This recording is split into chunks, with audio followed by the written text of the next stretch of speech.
de EAE Business School. Ramón, muy buenas tardes. Hola, buenas tardes. Ramón, bueno, ahora mismo nos estaba dando Raquel las principales pinceladas, la fotografía general de cuál es la situación que se está viviendo ahora mismo en Corea del Sur. Apenas se cumplen 7 días de esta huelga indefinida por parte de los transportistas, pero ya vemos cómo está haciendo mella en su economía, cómo está haciendo mella en los principales sectores que dependen en gran parte de esta logística. Además, tenemos que tener en cuenta una logística que cada vez genera y requiere más músculo, teniendo en cuenta pues la cantidad, ya no solo los movimientos que de por sí se efectuaban, sino también la cantidad de consumo que se está viviendo a través de los canales online, una situación que vivimos en pleno auge durante la pandemia. Cuéntanos, ¿cuál sería ahora mismo, cuáles serían las principales claves que deberíamos tener en cuenta a la hora de analizar la situación que se está viviendo en Corea del Sur? Pues poco más que añadir a lo que habéis contado. Yo creo que la periodista que ha intervenido, que ha hecho una descripción bastante detallada de la situación en Corea. Sí que es cierto que yo, bueno, pues por añadir algo más, desde la experiencia, he vivido 4 años en ese país, los sindicatos en Corea son muy potentes y no estamos viviendo nada nuevo que no hayamos visto en otros países.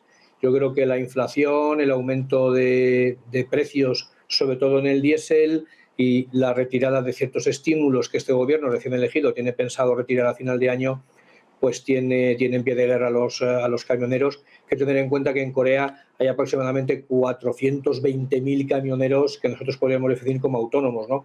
Esta tensión, evidentemente, pues tendrá que llegar a un acuerdo, como se llegó en España, ¿no? Si no, Corea, que es un país que tiene aproximadamente el 30% de su PIB destinado a la exportación, pues producirá muchos más cuellos de botella en el abastecimiento de todo tipo de cosas. Lo han explicado muy bien. Corea exporta semiconductores, automóviles, productos electrónicos. ¿Quién no conoce las grandes marcas coreanas? Y yo creo que estamos viviendo una especie de tormenta perfecta, ¿no? El mayor dato de inflación, habéis comentado en otras entrevistas, desde hace 24 años, parece el número mágico, ya no es el 666, el número de la bestia, sino el 24.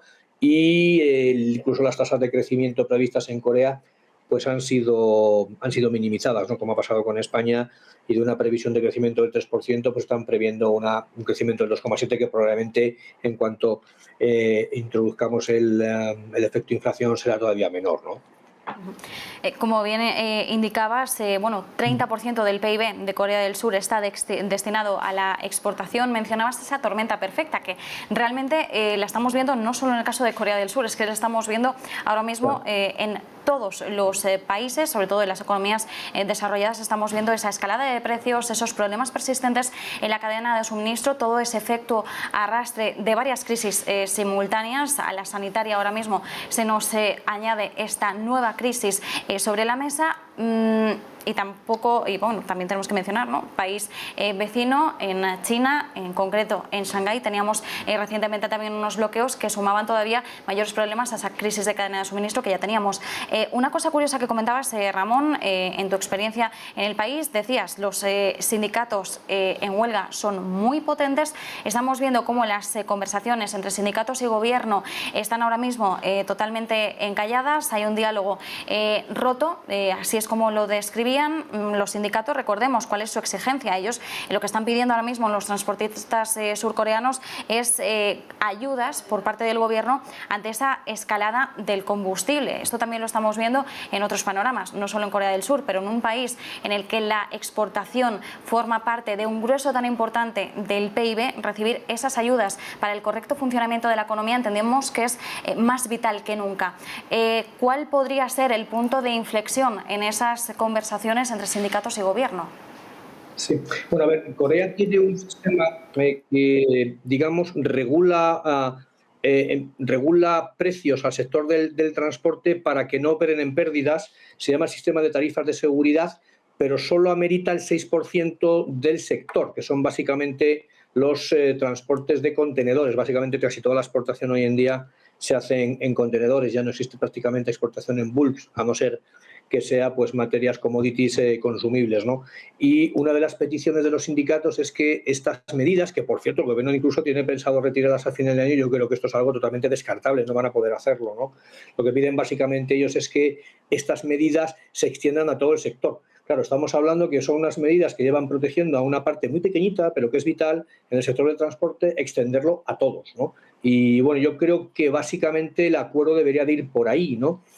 Como ya te he comentado antes, los sindicatos en Corea son muy potentes. Yo viví una huelga en el sector de la banca, que ha sido mi sector muchos años, y realmente pues estuvieron unos señores prácticamente 8 meses en huelga hasta que consiguieron sus objetivos. En Corea los sindicatos son muy potentes. Estos sindicatos además forman parte, son miembros de la ITF, de la International Transport Federation, han recibido muchas muestras de solidaridad por parte de otros sindicatos que pertenecen a esta federación internacional, y yo creo que mientras puedan aguantar pues seguirán con esta postura de fuerza.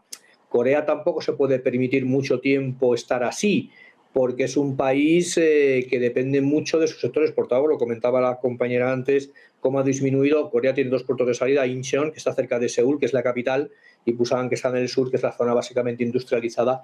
No se puede permitir el lujo de estar mucho tiempo en esta situación. Al final, ¿qué estamos padeciendo en las economías occidentales? Pues que todos los problemas derivados de la COVID pues están generando pues que básicamente yo creo que hoy en día el producto que mayor exportan casi todos los países es inflación, y esa es una situación que tarde o temprano tenemos que atajar. Ramón Gascón, profesor de EAE Business School, muchísimas gracias por este análisis. De nada, hasta luego.